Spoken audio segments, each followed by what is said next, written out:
What's going on, YouTube? Logan Prater here, back for another collection update. But before we get into this collection update, I want to give you guys a few heads up for things to be on the lookout for. And for this weekend, I'm going to try to get this video out by Thursday, and so you can kind of be prepared for some of this stuff I'm about to talk about. But so Friday evening, my friends over at Disheveled by Dawn, Doug, Trent, and Joe, they're going to be doing a live stream. I think I said around 8 o'clock, and they're going to be doing top 10 Aussie songs. So if that sounds like something you're into, make sure you go and subscribe to Disheveled by Dawn. And I'll be on. Well, I'll be in the chat. Kind of talking shit or whatever about their picks, or agreeing with them, whatever. But yeah, Disheveled by Dawn. Check that live stream out Friday and Saturday night. Brian Arkham, uh, he's going to be hosting his first live stream, and it's going to be the kind of the same thing that we always do, where everybody kind of just hops on and just shoots the shit about whatever. So that's going to be Saturday night at 9 o'clock, around 9 o'clock, give or take. But yeah, go subscribe to both Disheveled by Dawn and Brian Arkham. I'll leave links in the description for both of their channels. And so yeah, now that we got that out of the way, let's start this collection update. So I've got 10 CDs to show here, and the first four I'm going to show I actually hadn't. Well, the first three I hadn't heard like anything from. Um, well, that's a lot. I'll get into it, but I wasn't as familiar with these first four and the first three in particular. So the first one of those is Enslaved with their 2012 release, and it's in runes or something. I don't know how to say it. I don't know if you can see that, but yeah, this was their first one on Nuclear Blast, and yeah, I was kind of familiar with the early Enslaved, like the first four or so albums, but I wasn't into anything. Well, I hadn't really checked out anything after that, and this was kind of my introduction into the latter day Enslaved material. And of course, I knew to expect coming in, proggy black metal, and this is upon first listen, it's kind of a challenging listen because it's a super long album, but yeah, it's really good. It's a perfect combination of like the black metal and the prog and the wretched vocals with clean in them. Every now and then, the clean part's really catchy. There's the back, and here's the inside. It comes with the DVD too. This is like the deluxe version. But yeah, really good modern day Enslaved album. I would say, I've checked out a few more before and after this, and it looks like they really don't have a bad album. But yeah, Enslaved with their 2012 album. I don't know how to say it, but check it out. Good stuff. So moving on, we're gonna go to a band that I know inside and out, but I hadn't heard this release. I know all the songs on it, but I hadn't heard this release or them in this form, and it's because it's a live album. And the band I'm talking about is Suffocation, and this is the close of a chapter live in Quebec City, and this originally came out in 2005 as a self-released live album, and then Relapse picked it up in 2007. This is the Relapse reissue, and yeah, it's just got all the classic songs. This was actually, I think, their comeback tour when they reunited for Souls to Deny, I think was the album. But yeah, just a really, this is the first Suffocation I have in my collection, and I need the first three albums, and then the Human Waste and the Despise the Sun EP. That's the ones I really want to pick up. Everything else is kind of like, whatever. It's pretty much the same. You know what you're getting. But yeah, super super solid live album, and I definitely recommend, if you're a Suffocation fan and haven't heard this, check it out. Suffocation with the close of a chapter live in Quebec City. Good stuff. Now, the next album I'm going to show is from a band that I actually had never ever heard before, and this is actually my introduction into the band. And the band we're talking about is Death Angel, and this is their Act 3 album. Now, upon first listen, I was kind of like, you know, I would say like this is kind of a weird album. It's I would say it's 60-70% thrash, and the rest is kind of like, experimental stuff. There's some like acoustic songs on here, and there's one song that's got some funk elements to it too. I think that's track 5, discontinued or something like that. But yeah, but the rest of the stuff to me kind of sounds like the West Coast version of like Anthrax. Um, if maybe I'm the only one hearing that, but I think they're like the West Coast Anthrax. But yeah, I don't know anything else from this band. I need to go back and check out the first 2 Death Angel albums, and then of course the new stuff that I know several people that I'm friends with really are into the new stuff too. But yeah, I just saw this and felt like this might be a good place to start, and I really like it. Um, yeah, good stuff. There's the inside standouts on here. Seemingly endless time, stop, veil of deception, a room with a view, uh, and then the last 2 tracks on here, disturbing the peace and falling asleep, are probably my 2 favorite songs on this album, actually. And it's funny. I think the song "A Room with a View" is parodied by GWAR on their War Party album. It's called "A Womb with a View." So yeah, and we're actually, well, I won't spoil it. We're going to talk about GWAR very soon, but I'm not going to spoil which album. But yeah, Death Angel with Act 3, good, solid, kind of experimental thrash, but check it out, man. Death Angel Act 3. Oh, and this is from 1990, by the way, if I hadn't said that already. Moving on, we're going to go to a band that I hadn't heard this album all the way through, and I'm super familiar with a lot of this band's discography, but this is one that I knew like 2 or 3 songs off of, but I'd never listened to all the way through. And that is Satyricon with their Volcano album. And yeah, this one came out in 2002, and this is kind of like, I guess, what I've got written down in my notes here. It kind of mixes old with new. There's still some like, really kind of straightforward black metal stuff on here, like with Ravenous Hunger and Mental Mercury, Black Lava, Ripen Bastard Nation, that kind of stuff. And then, it's also got some new elements on here like Fuel for Hatred and Suffering the Tyrants. This one followed up 1999's Rebel Extravaganza, which was like super industrial black metal. And yeah, this one kind of gets back more to their roots. There's really no industrial on here.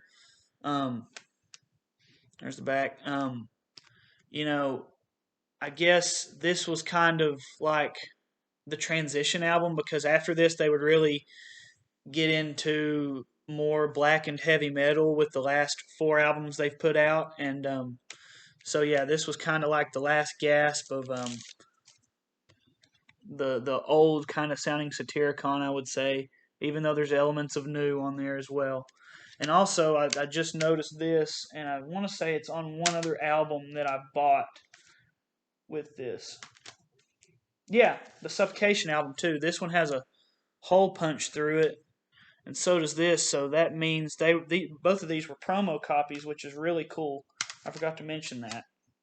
But yeah, Satyricon with Volcano. Check that shit out. So next we're gonna go to band. These next 2 albums are from the same band, and these albums are super polarizing within the fan base. I know, like, a lot of the older people that are into this band really don't like these albums, and well, I really only like one of these albums, and the other one I only like a few songs off of. But I actually made a whole video on this band, and if you've been paying attention, you'll know what I'm talking about. And we are talking about Load and ReLoad from Metallica. This one from 1996 and ReLoad from 1997. So let's talk about Load first. This is the one, if I'm going to put on one of these, I prefer Load. Mainly for the first half of the album. There's 14 songs on here, but the first half, in my opinion, is as good as anything that came before it. Ain't My Bitch is awesome. Until It Sleeps, King Nothing, Bleeding Me. I mean, all those were, all those were, if they weren't an honorable mention, they were in that top 20 list that I made for Metallica. Love those songs. Now, the second half, it's kind of like, whatever. It's kind of filler. Mama Said's kind of cool, even though it's like country weirdness. And then Outlaw Torn's pretty good too. But yeah, there's a lot of filler on here, but I still think it's a really solid album. And of course, they cut their hair with this one, and everybody was pissed. This case is in really bad shape. I bought it used, but the CD plays great. Moving on to the ReLoad album. This one actually I bought from the same place, but I bought it. It was still sealed when I bought it, and this one I'm not as crazy about as Load. This one kind of suffers from the same thing, except I would say it's even more of a glaring issue. Like there's 13 songs on here, and only the first 4 I feel like are really worth a crap. I feel like of course, there's a ton of filler on both of these albums, and if you would have just cut the fat and made both of these albums, like the songs that are really good on these albums, made them one album, I feel like it wouldn't have been as hated by the Metallica faithful. But yeah, we have 2 albums that are kind of dragged down by filler. This one more in particular. But yeah, Metallica Load and ReLoad. I mean, you've probably already heard it, and you either love it or you hate it. So, but I'd still say if you've not, it's worth a listen at least one time. But yeah, check it out. So moving on, I said we were going to talk about GWAR, and that's exactly what we're going to do next. So we're going to go to an album that, I mean, I should have already had this. I have a shirt of this album. I've probably passed it up 3 or 4 times in the store, and every time I walk out of the store and I'm driving home, I'm like, damn, I should have picked it up. And I finally pulled the trigger when I saw it in McKay's the other day, and yeah, that's GWAR with Scumdogs the Universe. Yeah, this one came out in 1990. Might be my favorite GWAR.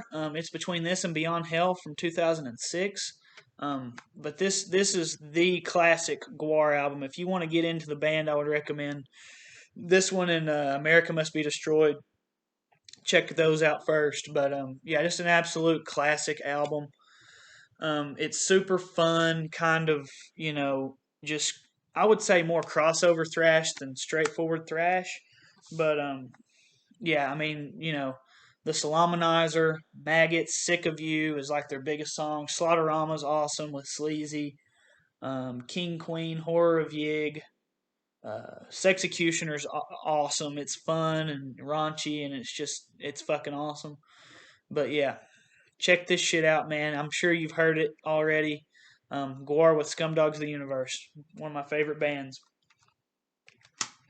So moving on, these next 2 CDs, if you've been paying attention in the last couple of collection updates, I've been slowly kind of knocking out these bands' kind of early discography and filling in the holes.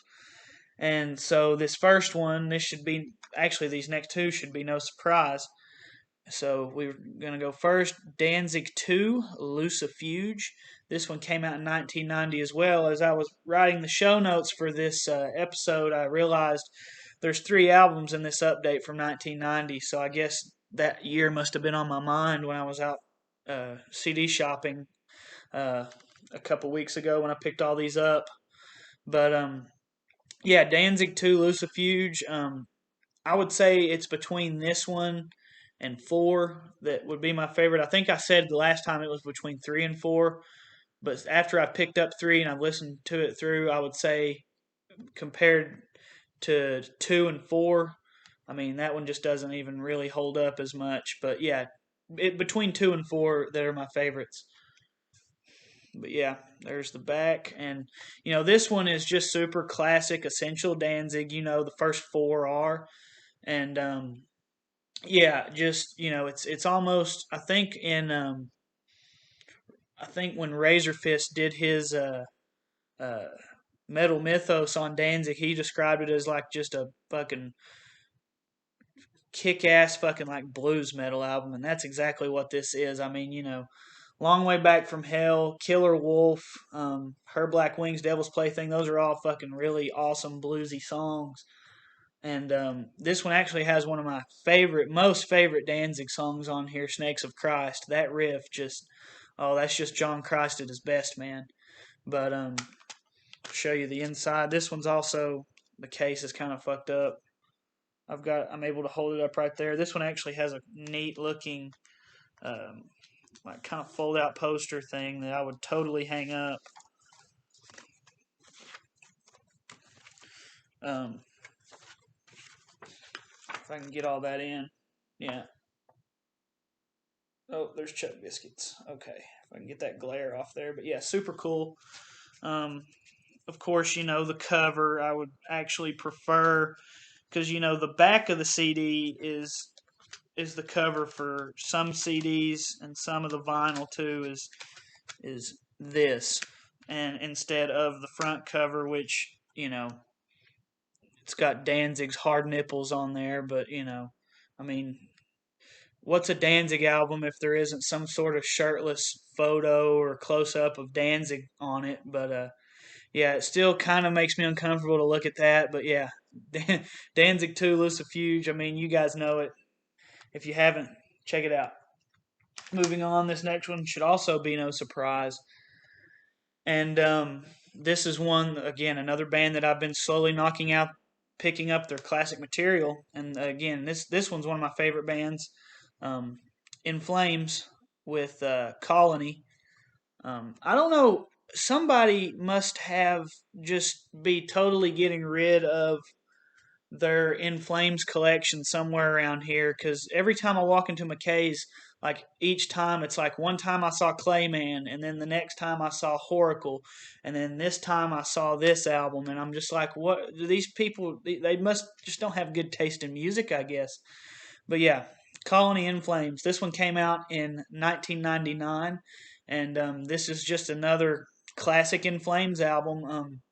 I feel like this album is the kind of the beginning of that transition into the new sound. Like, in hindsight, you can start hearing that that something is about to change. But I wouldn't call this or Clayman the transition album. It really wouldn't be until Reroute to Remain. The reason I say this is because compared to like Horacle and the Jester Race and Lunar Strain and the Subterranean EP that came out before it, this is much more kind of bouncy and almost kind of upbeat sounding melodic death metal. Of course, there's still some atmospheric parts on here like Zombie Inc. and um, Anders Visa or whatever, Polar Anders Visa. Yeah, I mean, there's still some really atmospheric parts, but this one kind of, it ups the pace, kind of brings the music. It's bouncy and upbeat compared to Horacle and Jester Race and everything that came before it. But yeah, still it's an awesome album. Cool picture of Anders there. But yeah, super essential Swedish melodic death metal. Um, Again, you probably already know this one, but if not, check it out. In Flames with their Colony album. So we've got one more to show, and I've saved probably the most important and best for last for you guys. This is the final studio album from this band I needed to pick up, and now that I own every single studio album from this band, and all 20 of them. I think there's 20. There's either 19, 20, or 21, somewhere in there. But and I made a whole discography review for this band, so go check those videos out. It was some of the first videos I made back in the summer. But yeah, if you guys know me, you'll know what band this is. Kiss with Lick It Up.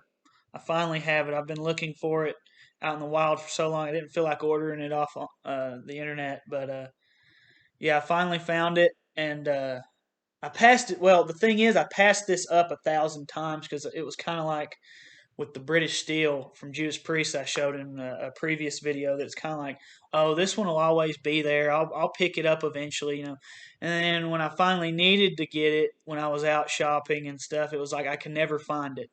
And I finally did, and I'm so glad. And now, like I said, I finally have every single Kiss studio album.